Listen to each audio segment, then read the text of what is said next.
Nintendo announces the OLED Switch and the entire internet is deafened by a resounding meh. It's not the spec bump that most people were hoping for, and that price bump seems unjustified. How come after 4 years, of all things, Nintendo decided that the screen was the part that needed the spec bump, and not like more resolution, it's just OLED now? Why?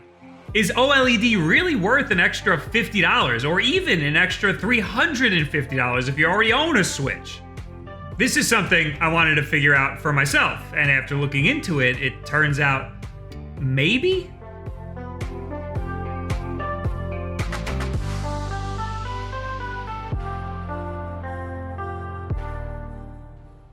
This video is sponsored by Magic Spoon.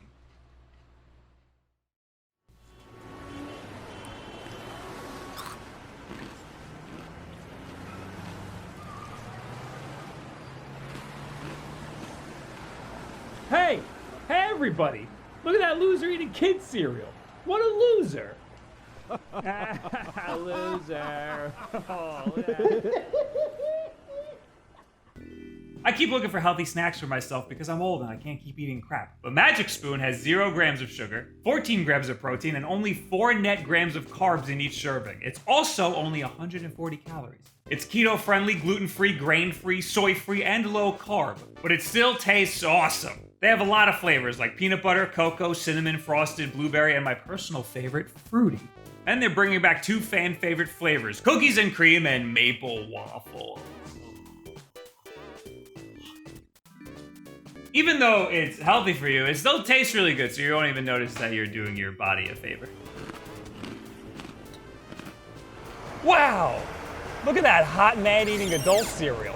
Is he just like walking around with a bowl? Aren't you like really annoying right now? Build your own variety box of Magic Spoon and use code WolfDen for $5 off, and you can mix and match all the different flavors they have, even the limited time ones. And Magic Spoon is so confident that it's backed by a 100% money back guarantee, so if you don't like it, they'll just give you all your money back. So click the link in the description below and use code WolfDen to save yourself $5 off, or go to magicspoon.com/WolfDen and save yourself $5 today! Damn, that's a good looking man. Right? I'll be honest, this video gets really technical and I didn't expect it to. The whole premise at the beginning was just that I wanted to find a similar 7-inch OLED screen and take a look at it and see what we could expect in the future from Nintendo. The dynamic range is so good here, you can see all the little stars twinkling. Here, it's less prominent.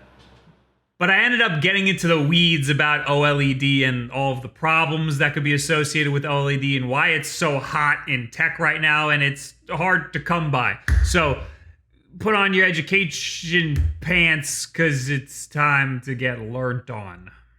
So the OLED Switch is going to retail for $350 here in America. That's $50 more than what the original Switch even launched at. But it should be noted that Nintendo claims that their profit margins aren't going to be increased with this new OLED Switch. And that was hard for me to believe at first. Manufacturing costs should have gone down. Nintendo had 4 years to streamline their manufacturing process, and the parts should have gotten cheaper since then. But the worldwide semiconductor shortages that have been going on for a while now could also affect the cost of these parts. Also, a profit margin is a percentage, so the percentage of the profit that Nintendo is making on this new OLED Switch might not have increased, but that doesn't mean that they're not going to make more money with this new increased price. Math. Also, though, OLED screens are expensive. I haven't really had a reason to look into OLED until this moment. I don't really watch TV, and my daily driver is an iPhone 11. I mean, I know OLED TVs exist, and I know I have an OLED in my Google Pixel, and it looks good, but I never really noticed anything wildly different about that versus the other screens I use in my day-to-day life. The Pixel is saturated because that's typically what consumers want. They think saturated equals good. That's why sometimes you'll see in like Best Buy you'll see all the TVs and they're really super bright. The demo mode is really dynamic and saturated. TVs with OLED panels are a bit more money than TVs with normal LED panels, but have you ever tried to find an OLED monitor? Good luck. For whatever reason, the ones that exist are insanely priced. I should back up a little bit. The current Switch has an LCD, or liquid crystal display. Now, I don't want to get too into the weeds here. I don't want to lose some of you. I want to make this as simple as possible. So essentially, each pixel of an LCD screen has 3 separate subpixels: red, green, and blue. Mixing any combination of intensities of these 3 colors could give you any color that you want. But what about black? Well, black should just be off, right? Wrong! You're wrong! All right, I get it. When an LCD screen is on, it is always being lit. It could be lit from the back, it could be lit from the sides, but each individual pixel is always having light being shined through it. In order to turn each individual subpixel off, it uses a polarizer to essentially cover up that subpixel. If you've ever put your hand in front of a flashlight or something, you know that you can tell that the flashlight is on. There's usually light going around your hand, or you can see through it or something. And that's why you can always tell when an LCD or LED screen is on, even if it's just showing a black image. It's that light leaking around each pixel. This is where OLED is different. OLED gives you deeper, richer blacks because you can completely turn off a whole pixel. This leads to a much clearer, sometimes more vibrant image because the colored and bright parts look way brighter and more dynamic by comparison. OLED screens aren't without their flaws though.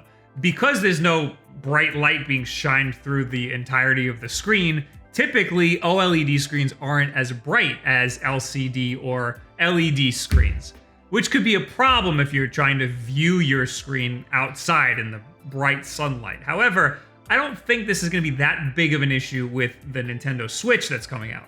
This picture of it in Rolling Stone shows just how bright it can get. Lighting a shot like this up against a window requires a lot of light, and her face looks like it's being lit entirely by the Switch. That just ain't gonna work with the current Nintendo Switch and a 90-degree New York sun behind you. Another potential downside to OLED is burn-in. This is when part of an image leaves a sort of ghosting effect if it's on screen for too long. This will definitely be a problem for video games, which often have on-screen elements that don't go away. And they might stay on that screen for hours at a time. If you have, say, 100 hours in Breath of the Wild, you might see those Divine Beast icons in every game that you play after that. OLED technology should have advanced far enough by now where this sort of an issue won't be as widespread, but it's still a valid concern to have. Nintendo actually addressed this concern in the most typical Nintendo fashion by not answering the question. They said, quote, "We've designed the OLED screen to aim for longevity as much as possible, but OLED displays can experience image retention if subjected to static visuals over a long period of time. However, users can take preventative measures to preserve the screen by utilizing features included in the Nintendo Switch systems by default, such as auto brightness function to prevent the screen from getting too bright, and the auto sleep function to go into auto sleep mode after short periods of time." After a statement like that, and after the whole Joy-Con drift issue, I'm not exactly confident that Nintendo is doing everything they can to prevent an issue like this. The reason that you don't see a lot of OLED computer monitors is because of that burn-in. If you're watching this on a computer right now, take a look at the screen. If you watch a lot of YouTube videos, your OLED computer monitor might eventually end up looking like this. Some TV manufacturers have specific burn-in reduction features. These will dim the TV after being idle for too long, or they might vibrate static elements so they're not left on one pixel for too long. This sort of fluctuation isn't noticeable by the naked eye. Even the fucking Wii had a burn-in reduction mode. I think this is 100% a valid concern, especially for an OLED screen that is as cheap as this. The manufacturing process of OLED panels is a lot more difficult than LCD or LED panels, but that manufacturing process should be getting a little easier by now. It's rumored we might start seeing MacBooks and iPads with OLED screens as early as next year. There's also only a handful of companies that are even manufacturing OLED screens right now. LG makes the ones for iPhones, and Samsung also makes some, and that's the manufacturer that Nintendo decided to go with for the OLED Switch. I tried really hard to find an OLED screen that was close to 7 inches so I can get something that would be similar to that Samsung screen that we're going to be getting in the Nintendo Switch later this year. And preferably, I'd like one that I could plug in through HDMI so I could just straight up play a Switch game on it. What I have at my disposal is a Google Pixel 3a. I think it's an XL. I bought this for my Xbox Switch video. It's a cheap 1080p OLED screen. The whole phone cost me like $300. So this screen can't be that good. But I did find this.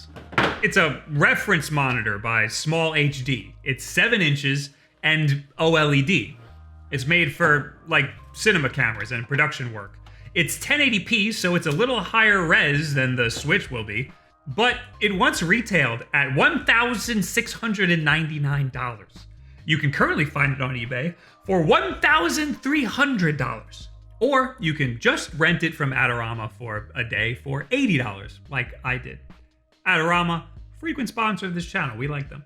So, if anything's gonna show us the wonders of OLED, it's gonna be this. Yeah, the colors look way more crisp here. A lot of it's washed out here, and you can see it mostly in the shadows and in the blacks. There's a lot more dynamic range. Honestly, it looks more vibrant here too, and this is on a Google Pixel. But by comparison, this looks really saturated, and this doesn't. But this is supposed to be true color for, like video work, and that's why this looks a little flatter. But honestly, it looks a lot better. I mean, obviously, it's gonna look better than a $300 phone display. I decided to use Super Mario Odyssey because it's a beautiful game, and docked it runs at a maximum of 900p, so close enough to the 720p we can expect in portable mode. The dynamic range is so good here, you can see all the little stars twinkling. Here, it's less prominent. But again, this is an almost $2,000 screen. It's probably gonna look a lot more like this. Not as much dynamic range, but it'll still look more dynamic than the OG. Yeah, you can tell a lot better here in Cap Kingdom because everything's very dark. That is completely black. I mean, it still looks good here. Of all of these right now, the Google Pixel looks the most vibrant. But that's not because it's technically better. But I'd imagine that's more so what we're going to be seeing in the OLED Switch. The important thing that we can take away here is that we're going to be seeing much more of a dynamic picture. A bigger difference between the whites in the scene and the blacks in the scene.